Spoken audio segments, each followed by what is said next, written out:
Hello guys, welcome back to Car Obsession and welcome to another episode of Get Your Car Featured. If you'd like to get your car featured, then give me a shout. But of course today we are focusing on this. And as you guys will know, this is a car that is very close to my heart. For starters, it is a hot hatchback. And if you know me well, you will know that I simply love a hot hatchback. This is a Mk2 Leon Cupra R. And as many of you, I hope will know, I own a Mk2 pre-facelift Cupra. So this is going to be quite an interesting video. Now, the Cupra R is a video that, it's a car that piques my interest anyway. Let me just adjust the ISO. There we go, a bit better. Yeah, the Cupra R is a car that piques my interest anyway, but this, of course, has been modified. So we're going to take a walk around the car. I've got the owner, Craig, behind me. He won't be on camera, but he will be talking through the car and the modifications, and of course we'll go for a little drive afterwards. So Craig, one of the first things I want to discuss are the alloys, because these aren't the original alloys for the Cupra R, are they? No, so these ones are on the Seat LT. Is that how you pronounce it? Oh, I know what you mean. The car that kind of looks like a bigger brother of this. That's right. Yeah, yeah, I'm with you. I think they only put them on a special edition one, and they came chromed, I think. Oh dear, as no. Standard. I'm not a big fan of chrome alloys.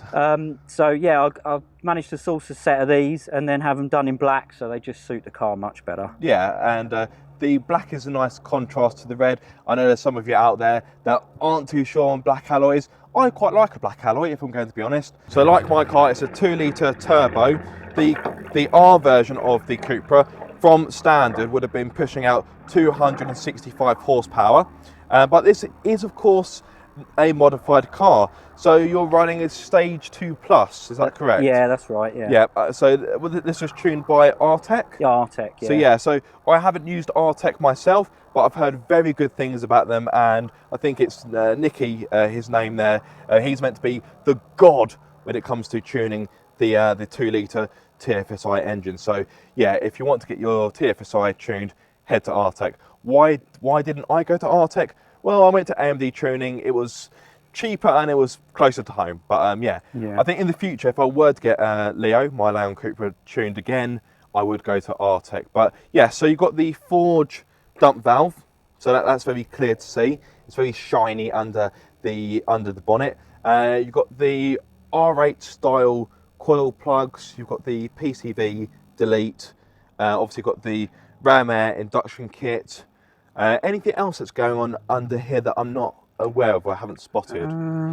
Not really. I mean, I've got the filter where the oil filter is. You know, on these is quite common with the plastic housing breaking down. You can buy a billet alley one, which I've replaced because it's just so much better. What kind of power do you believe this is pushing out? Well, I was told that it was mapped to 380. Okay. Supposedly that's at the top end of what you can do until you start doing lots more. Yeah. I think it's more like fuel pump up rated and stuff like that. But yeah, I mean, it definitely doesn't need any more, should we say? No, exactly. Now, unlike my car, this has got the XDS, hasn't it? Which is essentially the electronic diff as the standard, which is something the pre-facelift missed out on. So it'd be interesting to see how it performs, particularly given the fact that you're asking the front wheels to withstand a lot of power and to do the steering as well. That's one of the drawbacks of a front wheel drive car, but they can also add to the fun. Torque steer can be, in my opinion, if it's not too harsh, torque steer can be a little bit of fun because it feels like you're fighting with the car. It's like taming a wild horse, isn't it? You're running different brakes, if I'm not mistaken. Yeah, so these are EBC with red stuff pads. So EBC discs and then red stuff pads. Yeah, they're pretty good. They seem to stop quite well, even when they're cold. That's the main thing. Yeah, I run red stuff pads on Leo, and I've been pretty impressed. Now, for what it's worth, I will be honest, my own experience with EBC is somewhat hit and miss, but I have to be honest, the red stuff pads on my Leon have been pretty good. So I've got no complaints there. Your car is on air ride, so yes. I think that let's see that in a demonstration. I know you need to straighten up the wheels for that, so yeah. it'd be interesting to see how low this can go.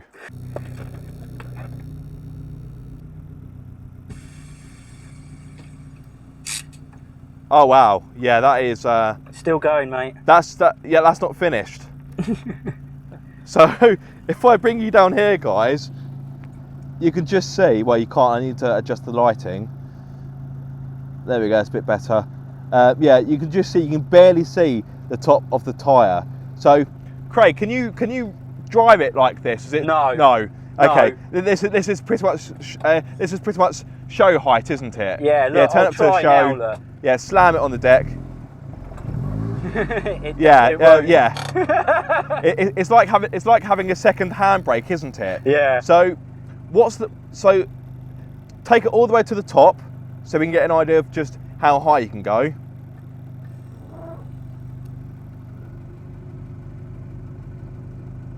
Okay. And what ride height do you normally run on the road? It does it through pressure, so I normally run about 65 on the front and then about 36 on the back. Yeah. Okay. Now, whilst you've got the car running, the exhaust, that's one thing that almost escaped my mind. Yeah, you've got quite a fruity sounding exhaust in this. Talk me through that. Yeah, so it's purring away rather nicely.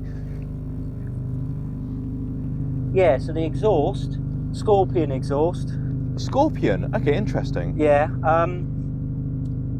it's a straight through, so it's got no centre pipe. Yeah. Also,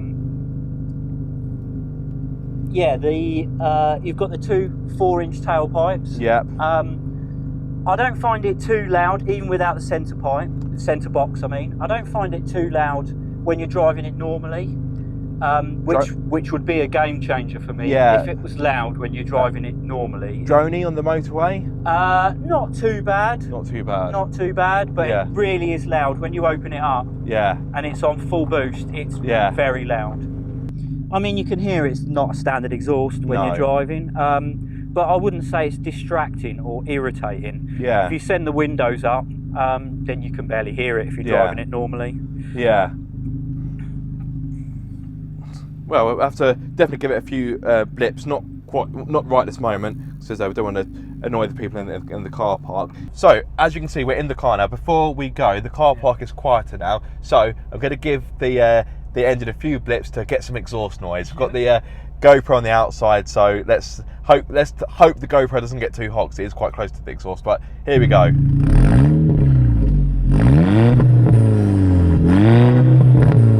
Oh, you got a soft limiter on yours. Yeah, I have. You can get around it by putting in on the clutch and going into first, I think. And then it. No. Oh. I mean, that's one good. In some respect, that's one good thing about my car. You don't have a soft limiter. Yeah. I thought they would have removed that, but. Well, I would have thought you could remove that with mapping. Yeah. Maybe not. Right, we've got a bit of an awful dip out of this car park, so try and avoid that. Now, guys, for reference, there was apparently quite a nasty accident down the road, so we might have to be a bit cautious. We don't want to drive up too much of a dick. So far, this is all very familiar. Oh!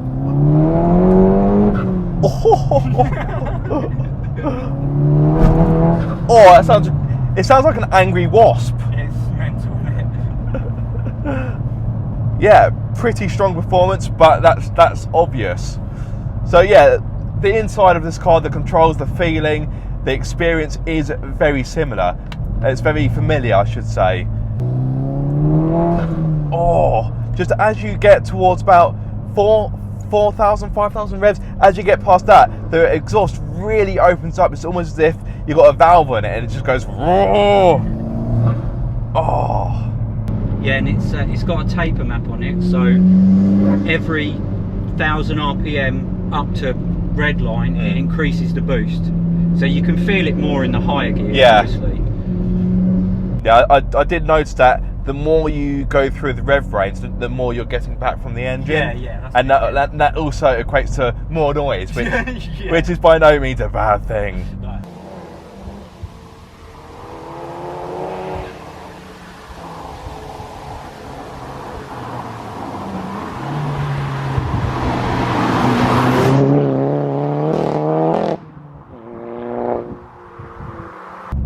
Now, one thing your car hasn't got that mine has is a short shifter. Yes. So it feels. Now, I've got to be careful going into fifth because you had a bit of an incident on the way here, didn't you? Yes. So, okay, I'm going to go for fifth. Let's see what happens.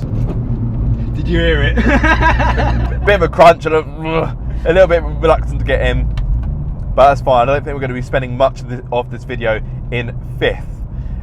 Interestingly, now I'm sure many of you will be asking, how does the power compare to Leo? It's quite similar. I'd say your map probably feels a bit more linear. It feels like, although I get what you're saying about the power, you get more performance from each 1,000 of the rev range. Yeah. But it feels like the power is quite nicely evenly spread out. Yeah. As much as my map is linear, it does get a bit more boosty as you go on. So you get a bit of power, then you sort of hit more boost. You go, oh! Yeah. But after this, you'd have to have a quick spin in mind. Definitely. And see what you think. Definitely. Yeah.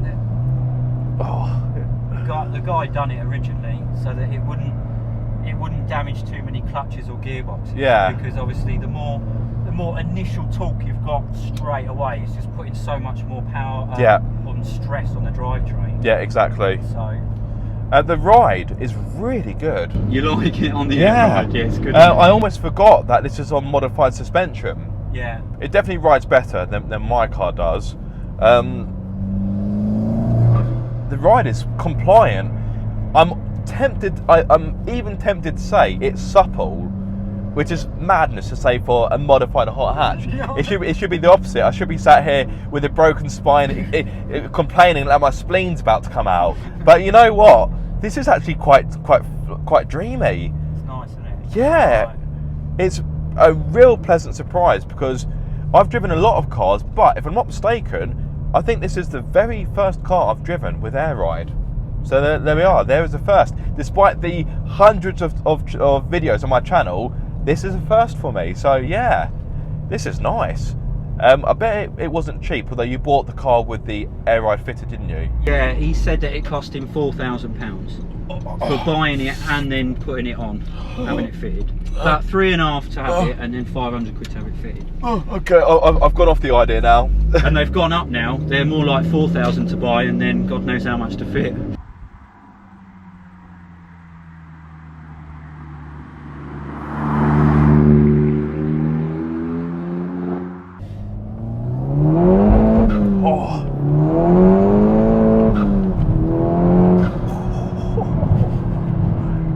Now your car, unlike my car, with this being a facelift, has the Volkswagen Group XDS, which is essentially an electronic pseudo diff.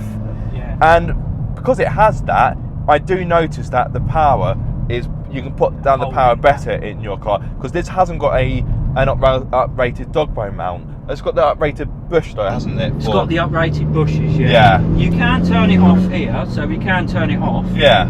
There you go, now you get flashing, traction control off. See, in my car it doesn't flash. The light remains on. Yeah, but you'll notice it's much more wild with it off. Yeah. So since you've had this, have you yourself done anything to this, or you bought it like this and? I bought it like this, and yeah, there was a lot of little teething things that I didn't like, that obviously the guy that had it before, he was just living with that, you know, he was putting up with it. So there was a lot of maintenance stuff, like I said to you about the man alive, the gearbox mounting had all broken and was all flopping about, so I had to sort that out. So it's mainly just been maintenance stuff rather than modifications. Or a little pop from the exhaust. Yeah.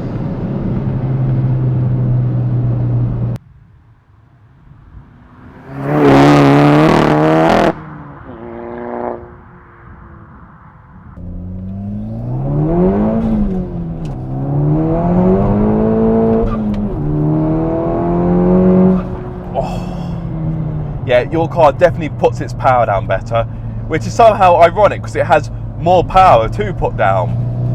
Now, I always thought the XDS was a bit of a gimmick, a bit of a marketing trick, but maybe it isn't, because yeah, that could be the difference between why you can put your power down and mine you do struggle a bit.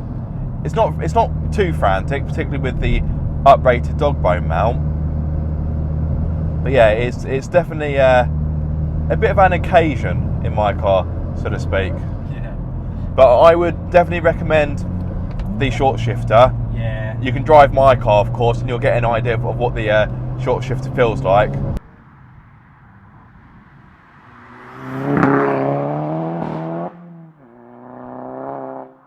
Oh, does just sound like an angry wasp. Yeah. Brilliant, I love it. You should call us the Red Hornet. Yeah. Loud, angry, and aggressive.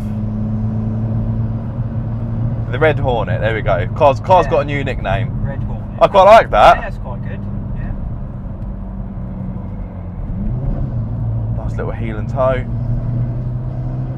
Yeah, it's pretty flat through the corners. Maybe caught up to this. Oh, what are you doing? What are you doing, madman? Go on, take him. Not down here. No, it's not. Too narrow. But this is a lovely bit of road. Got a lovely sweeping right-hand corner down the end. But yeah, another hot hatch in front of us. A35 AMG. No, I'd rather have this.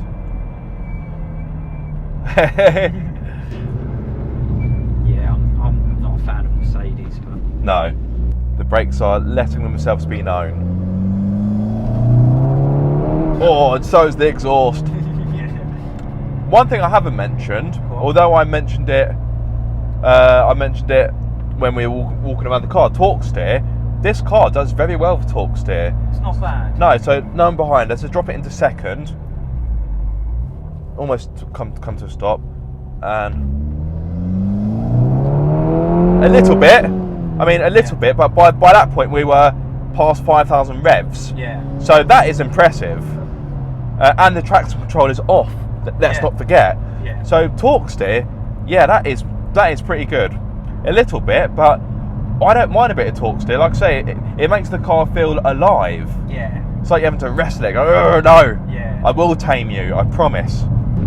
Yeah, I had an automatic car, and I found that was very, very boring because it was literally squirt and go. Yeah. And you didn't get that sense of accomplishment when you're racing around. Yeah, because exactly. It was just like, well, what am I doing here? Yeah, sometimes if it's too easy, in my opinion, it takes the fun out of it. Yeah. Oh, this is great fun. Great fun. But I knew it would be. I love these cars. I think they are criminally underrated. I don't understand why more people didn't buy these. I think it's a badge thing. People would rather go for a Volkswagen Golf GTI or a Golf R, of course. Yeah. I think personally, I mean, I don't mean to create haters, but oh, here we go. Controversy. Golf R's are becoming quite common now. I don't think that's controversial at all. No, I think that's a very fair statement. How often do you see a Cupra R on the road? Apart from your one, of course. I see one every day. Yeah, that's because it's yours. No, not that often. Genuinely, since I've had my Cupra, the amount of Cupra R's I've seen, including yours, is just 2. Yeah.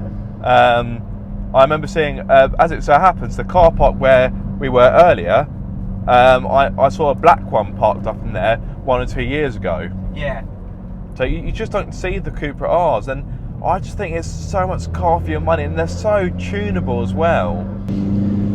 Yeah, there's one that used to be parked up on my way to my old work, Yeah. a yellow one. Yeah. I think that was a K1, so that's slightly Ah, different again. yes. Yeah. That looks nice. Yeah, I've never been a massive fan of the K1s. I don't know. I think the K1s just look a bit too bulbous for me. Yeah. Yeah, I know what you mean. All the bumpers and everything are different. Yeah, they look a bit too pumped up. It's, in my opinion, it's like a Leon that's had a bit too much to eat at Christmas. It just looks a bit bloated. Yeah. But it's horses for courses. Yeah. What was that, Leon Cupra? Yeah. Yes, it is. Mark 3. Mark 3, yeah. Nice. Oh. He's fast as well. He is fast. But what he probably doesn't realise that there's a pedestrian crossing up here, so not going to drive out too much of a pleb. And I don't want to use up all your petrol, so I think we're going to start to worry about that start to bring things to a close. Well, Craig, thank you very much. That has been a barrel of fun. Oh, I've loved it. I don't normally sit in this seat. Yeah, I wonder why. It's a bit hard to drive the car from the passenger seat. Yeah. I wouldn't recommend it. Right, again, trying to avoid that dip. Mark 3's behind us. Got a little Cupra meet happening. Ooh. I love it. It's nice. Absolutely fantastic. Yeah, a big thank you to Craig for giving us the time. Fucking loud. Yeah. I don't know what you mean, sir. Yeah. It's completely standard. Yeah. Yeah. Yeah. Yeah. So is yours. Mine is standard, 100. Oh, really? Okay. Still very nice though. Yeah. So this is his, and that one's mine. Yeah. Yeah. The Cupras are so underrated. I just don't get why. Oh, I love the car community. Car community can be such a great place. Yeah, absolutely awesome. As I was saying, big thank you to Craig for giving me his time and temporarily his car to film with. You don't do Instagram, do you? No. You'll be a bit too old school for that. Yeah. Thanks, mate. Yeah. Yeah. I'm not really a social media type person. Yeah. For a moment, I thought he was going to say, I'm just not a sociable guy. Yeah. Well, maybe. It might be what other people think. But no, it's been awesome. Yeah. Yeah. Thank you very much, guys. I really hope you've enjoyed that video or found it useful. If you've got one of these and you want some inspiration for your modifications on your Cupra R, although like I said, there's not many Cupra Rs on the road, which is kind of a bad thing but a good thing, because a good thing means it's rare. But anyway, I digress. Yes, if you haven't enjoyed this video, guys, be sure to like, comment and subscribe. If you want to get your car featured, please get in touch. You can leave a comment in the comment section below. You can DM me on Instagram or Facebook. I am on Twitter, X, and TikTok, but I don't really use X or TikTok. So yeah, YouTube, Facebook or Instagram would be your best bet. Be sure to subscribe. If you are subscribed, don't forget to click the bell icon so you get notified every time I make a video. But until the next time, guys, be sure to keep up the car obsession.